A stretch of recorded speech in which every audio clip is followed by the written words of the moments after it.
Hello students. तो बच्चों आज के लेक्चर में देखेंगे राउथ हर्विट्स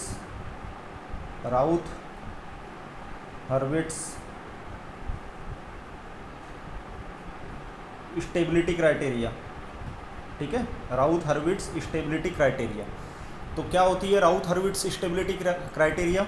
ठीक है, देखो स्टेबिलिटी फॉर स्टेबिलिटी कैलकुलेशन। ठीक है, स्टेबिलिटी की कैलकुलेशन के लिए ये मेथड यूज़ होती है फॉर स्टेबिलिटी कैलकुलेशन।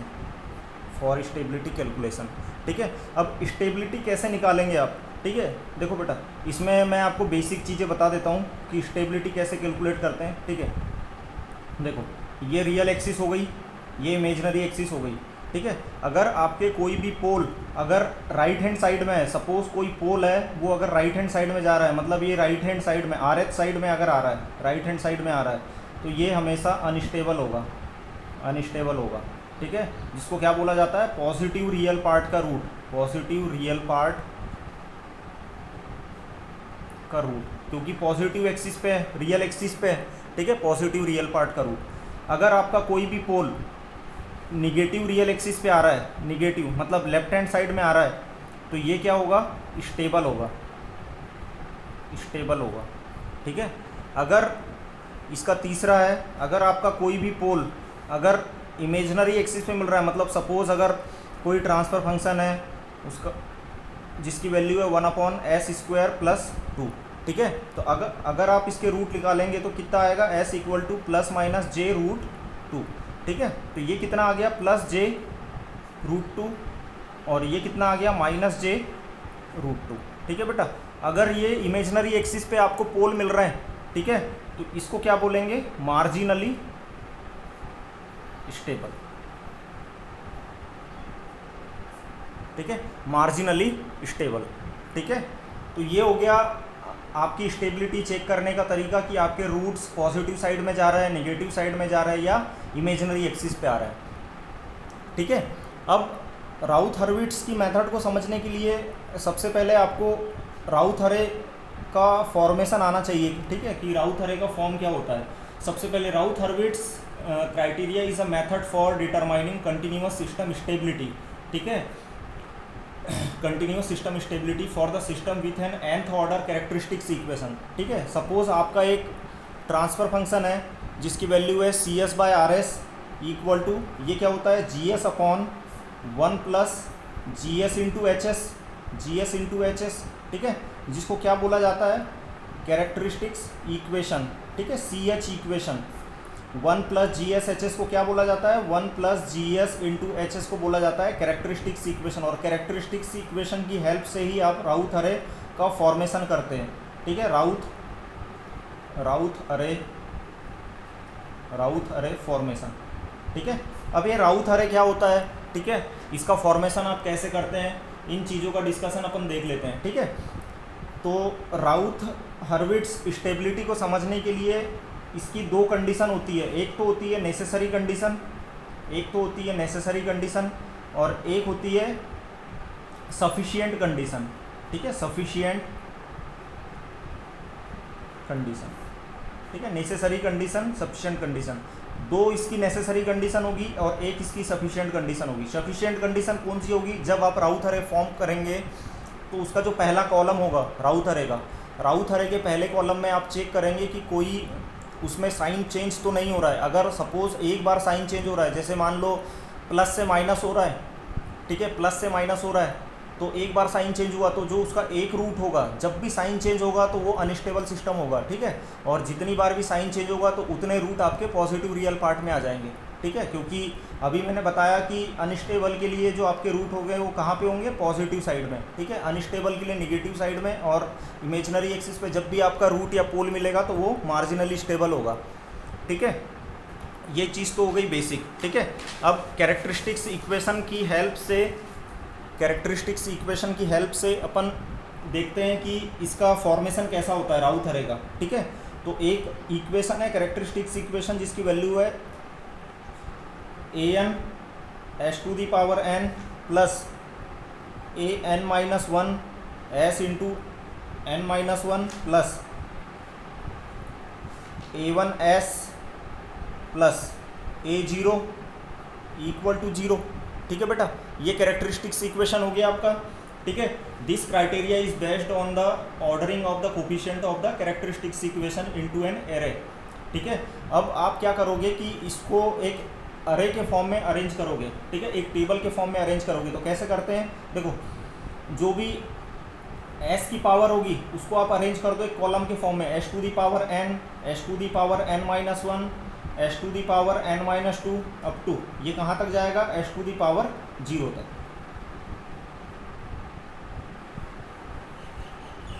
ठीक है, इसको आपने ऐसे अरेंज कर दिया। अब क्या करना है, आपको कोफिशिएंट लेना है। ठीक है, तो पहला coefficient a to the power n। अब आप जब अगला लिखोगे तो एक छोड़ के लिखना है आपको। ठीक है, मतलब a n माइनस 2, उसके बाद n माइनस 3 वाला छूट गया a n माइनस 4। ठीक है, उसके बाद यहाँ पे कौन सा छूट गया a n माइनस 1, उसके बाद बीच में कौन सा छूट गया a n माइनस 3, और यहाँ पे कौन सा आ गया a n माइनस 5। ठीक है, इसके बाद में लास्ट में जो भी होंगे वो आपके बढ़ते जाएंगे। ठीक है, अब बेटा s to the power n minus 2 की वैल्यू कैसे निकालेंगे। ठीक है, इसकी वैल्यू अभी आपको पता नहीं है तो आप यहाँ पे b1 लिख सकते हैं। यहाँ पे आपने b1 लिख दिया। ठीक है, यहाँ पे आपने b2 लिख दिया, यहाँ पे आपने b2 लिख दिया, यहाँ पे आपने b3 लिख दिया। सेम इसके नीचे जो आएगा यहाँ पे आप c1 लिखोगे, यहाँ पे c2 लिखोगे और यहाँ पे c3 लिखोगे। ठीक है, ये चीज़ आपको क्लियर है। ठीक है, अब देखो b1 b2 b3 c1 c2 c3 की वैल्यू कैसे निकालते हैं। यहाँ पे a1, यहाँ पे an an minus 1 and a0 are the coefficient of the characteristics equation. ठीक है, जो कैरेक्टरिस्टिक्स इक्वेशन होता है 1 प्लस GSHS। ठीक है, इसको कैरेक्टरिस्टिक्स इक्वेशन बोलते हैं। इसके कोफिशिएंट है कौन से, an minus 1, an minus 1, a1। ठीक है, और a0। ठीक है, अब इसकी वैल्यू कैसे निकाल रहे हैं, तो सबसे पहले b1 की वैल्यू। ठीक है, सबसे पहले b1 की वैल्यू कैसे निकालेंगे।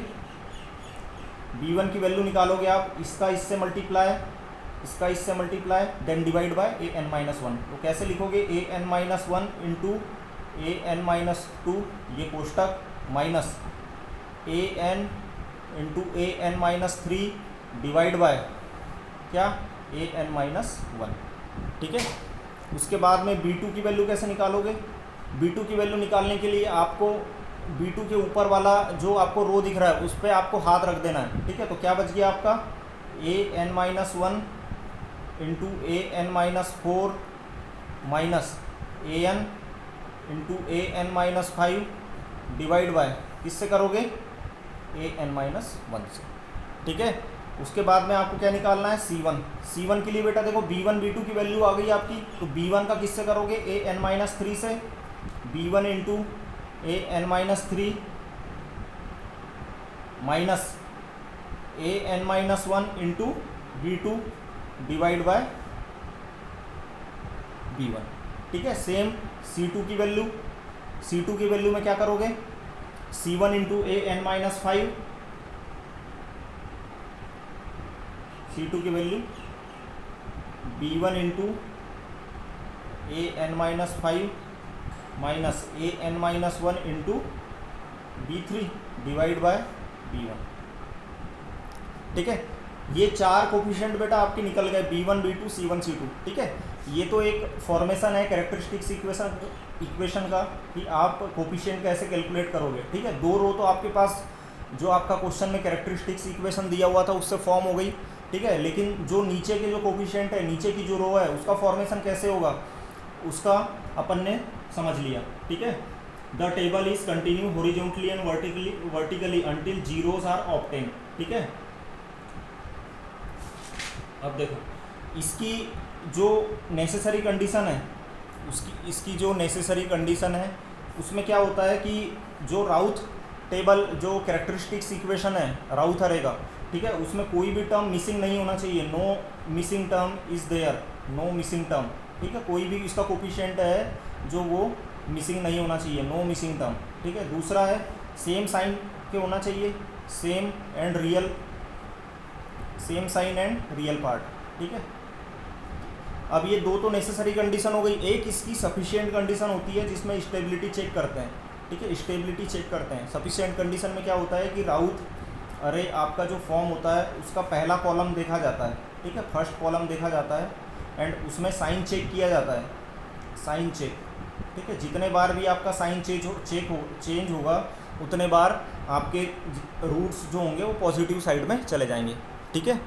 इतना क्लियर है? चलो ठीक है बेटा। अब इसके बाद में इसके अगले लेक्चर में अपन इसका न्यूमेरिकल्स का डिस्कशन करेंगे, जिससे आपको चीज़ें और क्लियर हो जाएगी, ठीक है। Okay, thank you.